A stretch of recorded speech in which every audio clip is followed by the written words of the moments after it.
Hello, welcome to Invest, where we talk about investing, finance, and professional development for today's items only. The events we're going to talk today will be Ethereum stage. First, I want to say happy Wednesday, everybody. Have a great week so far. Respect to recording time of 9:49 a.m. on the Eastern Time. Ethereum could trade $4,437, up about 2.95% so far. As you can see clearly on the left side of the chart, the entire market is kind of normalizing with crypto leaning more towards the positive pressure, with Ethereum leading the effort right now, up about 3%, while across the other crypto assets selectively are either down or flat, with Polygon or Magnet being up about 10% right now. Avalanche, which is AVAX, is also up about 3% so far. On the equity side, you could see that we're kind of flat right now, right? Ever since the consecutive sell-off and then 2 consecutive days of rebound, driving the current level that we're at right now. So Dow Jones currently up about 0.11%, Nasdaq's down up about 0.23%, while S&P 500 also is up about 0.20% so far. A lot to cover today. Some macro catalysts that we have to be aware of. So the first one is with respect to the Ethereum upgrade this week, right? It's expected to happen on the 9th. So technically tomorrow, we will be transitioning into a new proposition, right? Shifting to Ethereum 2.0, right? And with respect to this upgrade, basically push back something that we call, based on the article that I'm reading here, they quote and they characterize this name called difficult bomb, which could potentially slow or freeze mining on Ethereum. And with respect to this transition, the bomb technically, right, will no longer exist in the network, right? So it's a further, improvement on the value proposition of Ethereum, which is something we appreciate. So with that affectation, subsequently drive some positive buying pressure across the market as we are still shifting to 2.0, as we're still improving upon the long-term value proposition of Ethereum, right? One day at a time, right? And the other catalyst that we need to be aware of is with respect to that's happening in 8 minutes technically, but we'll see how that plays out. Is with respect to the crypto CEOs is gonna be testifying before lawmakers waiting in on the regulations around crypto assets, right? And the basically the meeting or the testimony or meeting with the lawmaker is gonna be hosted by the representative of the House Finance Service Committee, Maxine Waters, from the Districts of California. And what we're going to be learning about is with respect to the crypto bill, with respect to the stable coins initiatives, what are some of the foreshadow regulatory or compliance constraints or restrictions potentially, or even a taxation in some sort that we need to be aware of, right? So we'll hear more about the verbiage, and we'll see how the media is going to spin this out, right? Because if we hear anything specific, confirmatory that drives, along the line with respect to regulations, restrictions, compliance infrastructure, like those keywords, and it could technically incentivize the publication companies to spin out of proportion. So we'll hear that live. I'll hear that live, and I'll give you guys a synopsis in a bit at 10 a.m. Eastern Time. So again, in 7 minutes from now, right? So those are the macro catalysts that's happening today. But ultimately, we are in the business of risk mitigation, and technicals never really lies, right? So let's dive into the news front before we dive into that. So first one on CNBC about 25 minutes ago, talk about Ethereum is slated for another upgrade this week. So this is what we talked about, right? Per my initial comments around, shifting on, to get rid of the difficult bombs, right? Which is something that's occurring and goes in full effect on December 9th.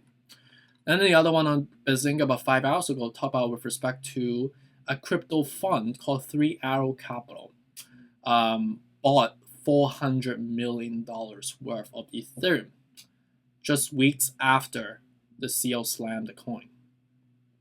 So it seems like there's obvious manipulations there, right? They are driving some fear mongering among the market to allow for buying opportunity, right? And Three Arrows Capital, let's say hypothetically they bought in at the 3,472 when we were crashing down to that level in front of us. You could see that on, I believe, on Saturday midnight, like 3 a.m. on the Eastern time. So like when I was like dead asleep, and everybody got their order filled. That's when they scooped it up, and that's why you see this like really narrow red candle. That's people just immediately bought it up. It's not even like a V-shaped recovery. It's just like a complete straight up one shot, right? And that's because whales have bought in, and you could see clearly $400 million worth of Ethereum from that specific day. And then the next one is talking about with respect to Enso Finance. So it seems like there is a company that's launching this product called Vampire Attack. Don't know why it's called that, against 6 Ethereum DeFi products. So it seems like there's some companies out there that is building upon a value proposition that it's countering against the proposition of Ethereum. I think this is more of a competition that and ultimately competition cultivates innovation. So this will incentivize obviously the Ethereum founders, the architects of Ethereum, to be stepping up their game, to make sure that their proposition is defensible. So we'll see how that goes to see if they even have a shot of actually competing against Ethereum. So this is still relatively early innings in terms of their development so far. The next one is on Bazinga 17 hours ago with respect to Ethereum provides clues as to what's its next direction. Is the crypto headed for blue sky? So basically what the article is saying is a technical article saying that based on the current setup right now, it seems like Ethereum is forming a cup and handle, and we are at the cusp of forming that golden cross as well, as we're curving up right now with the 52 out of 70. So technically the cup and handle, which is the rim on top, and the handle is still in play. We're above about 2.5% so far, and we'll see how the Maxine Water testimony in front of the alongside the lawmakers towards obviously the crypto CEO is going to play out. But we're still in play for good momentum so far. And also another thing that we need to look out for is on Friday, on the 10th, is the CPR report, right? And then the 14th and 15th with respect to these FOMC meetings as well. So all macro catalysts, right? But we see the actions among fund managers that, if 3 Arrow Capital, I think that's what the fund is, put in 400 million on this dip.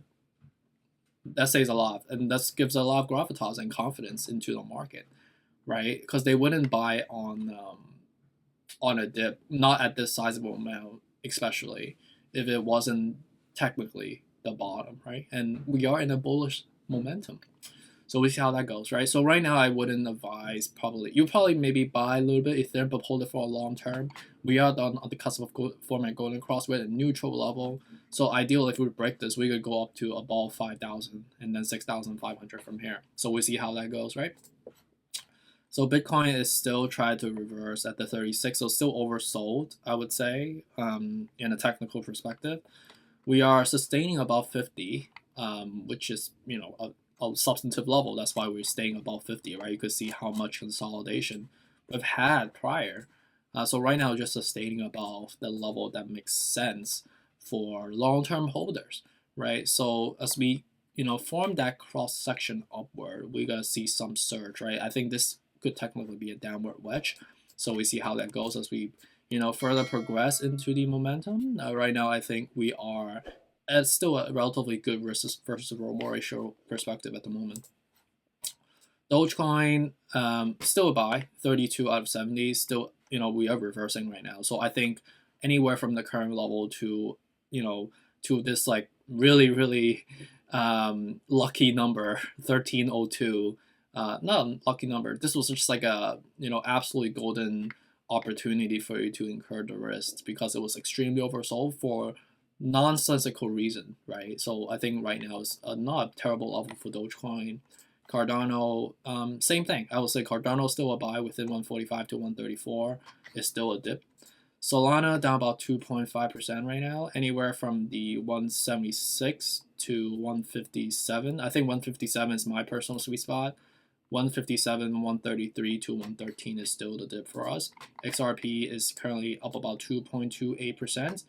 I think it's still a relatively good level. I think it's very comparable to like Dogecoin and Cardano, how they're trading. Anywhere within 88 cents, 78, 69 are still the level to encourage. Polkadot is basically flat right now, normalizing from the surge we've seen previously with the 34. So not a terrible level to incur risk, but you could see clearly that the surge that we saw previously was mainly driven by public investors or retail investors. But anywhere from the current level to 25 is still a dip for us. ALGORAND 168, so anywhere from 160 to 155 or 152. So 160 to 150 is still the dip for ALGORAND. Shiba Inu, anywhere from the high 2900 to 900 is still the frame that I would incur risk at. MagTech is still surging, and we are see clearly how much we are having this parabolic movement right now. 69 out of 70, so we're basically overbought right now. Would I be chasing now? No, I would not. I would have bought in when we were obviously at the 175 to 143 level, like basically days ago. AVAX up about 3.25% at the 44 of 70. So right now, anywhere from 81 to 60 is still the dip for us. So with respect to risk management level, these are levels that dollar cost average at. Hopefully this is helpful. I'll watch out for the Maxine Waters, the CEOs being testified in front of the lawmakers today on see how that will triangulate into the market dynamics to see if we need to make any adjustments on the risk management levels. And also with respect to tomorrow, technically is the transition, right, to the 2.0 with this upgrade. That should technically drive some buying pressure, especially for today because of the anticipatory pressure. We'll see how that if got canceled out from obviously the Maxine Water affectation, right? And then the next subsequent catalyst we need to watch out for is on the 10th, which is the SAPER report. And then the subsequent week would be the 14th and 15th with respect to the FOMC meeting, right? So I'll obviously keep you guys updated, always, twice a day anyways. And appreciate you for joining me today. And stay tuned for the cup. Take care.